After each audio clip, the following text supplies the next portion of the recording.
Hey guys, my name is Grace, and I recently uncovered a secret that my parents hid from me all my life. The thing is, I've always felt loved by my family. Every morning during breakfast, we would plan our evening together, and every night at dinner, they'd ask me how school went. I was free to voice my opinion about everything, and they didn't try to sugarcoat the truth about any of the adult stuff. So I was seriously shocked when I uncovered this one secret that they managed to hide from me for all these years. I was 15 when this bombshell dropped on me. My sophomore biology class was studying genetics, and my teacher decided to use eye color as an example of recessive genes. She said, "Two blue-eyed parents would never have a brown-eyed child. It's genetically impossible." I immediately raised my hand, but my parents have blue eyes and I have brown, so it's not always the case. The whole class looked at me like I'm crazy. Then during lunch, all of my friends were laughing that my mom probably had an affair with a neighbor or something. We laughed it off and I just kind of figured that I'm the exception. Naive, right? Anyways, I came back from school and we were having dinner. It started kind of casual with my mother asking, "How was school, sweetie?" I told her that I had this hard test coming up, and then I remembered the discussion we had in biology. I said, "Oh, we discussed genetics in biology. The teacher pointed out that I can't have brown eyes because both of you have blue eyes." I continued to tell them how it all went down when I saw my mom tearing up. She was looking at my father. He was looking at her. It all got very serious very soon. They turned to me at the same time. My mom said, "Grace, I want to tell you we love you, and nothing will ever change that. You're our daughter, always were, and always will be." Mom's voice started cracking, so my father finished the sentence for her. "We always wanted a child, but we couldn't get pregnant, so we decided to adopt." I felt my heart stop for a moment. I knew where this was going. The first time we saw your beautiful brown eyes and that smile, we knew you were our daughter. My head was spinning. I felt anger, sadness, gratitude, all at the same time. Then we all cried for a solid 10 minutes. I asked about a million questions: who my biological parents were, why they decided to keep it from me. My parents told me that my biological mother was kind of a mess at the time. She was homeless, unstable, and she told the adoption agency that she didn't want to see me again. It took some time for me to come to terms with the fact that my biological mother would stay a mystery to me. But after a while, we were back into our routine, having breakfast together and laughing. But it all unraveled again, and this time, my life changed for good. My father's birthday was coming up, so we decided that it would be cool for all of us to go on a trip, maybe even Europe. As we travel quite rarely, my passport was hidden away somewhere with other documents and albums. I wanted to prepare in advance, so I was going through all the stuff when I found an old picture album.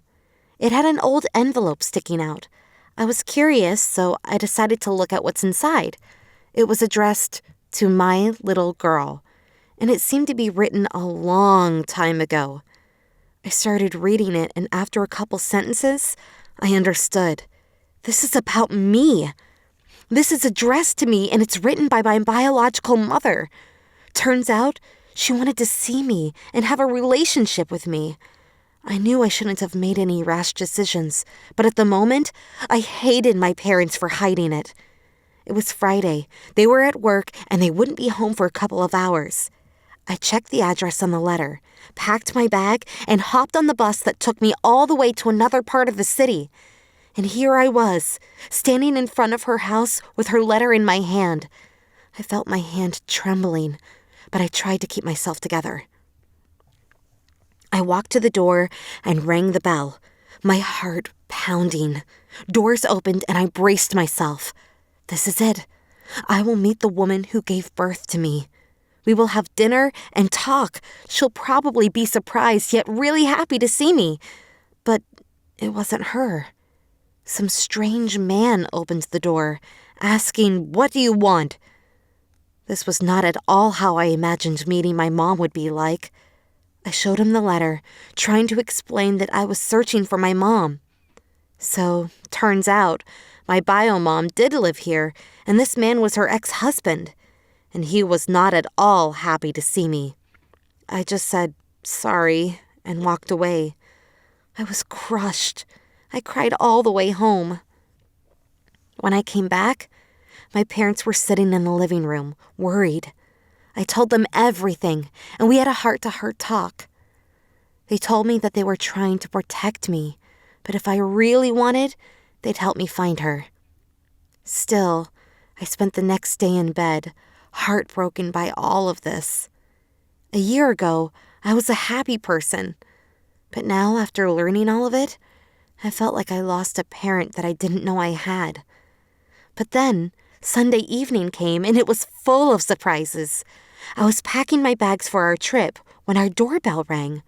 I heard my mom shouting, "Grace, come downstairs!" I dropped everything and went out of my room. I was walking down the stairs when I saw her, my bio mom. She was standing near the stairs, tall and beautiful. She walked up to me, all nervous, and asked if she could hug me. She introduced herself to me, but I couldn't help feeling a little guilty. My parents were watching us, and I knew they didn't feel comfortable seeing us together. But my wonderful mom was so understanding. She invited Karen, my bio mom, to have dinner with us. I was looking at her intensely the whole time. My father cracked one of those dad jokes, and Karen started laughing. And then I saw she had dimples when she smiled and laughed, the same as me. Even though I just saw her, I felt an immediate connection to this woman. She smiled at me and said something like, "I know I'm not perfect, but I got myself together now, and I'd love to get to know you if you'll let me." She seemed so humble and kind. Even though it's still hard for me to grasp how anyone can leave their kid, I'm really glad that she finally found me, and I have a chance to know the woman who gave birth to me. My parents decided that I'm old enough to make my own decisions, and if I want Karen in my life, they'll approve of it. They even invited her to our Thanksgiving dinner. It's still hard for me to call her mom, but I'm incredibly happy to have her in my life. Now my family has gotten bigger, and as there are no secrets between us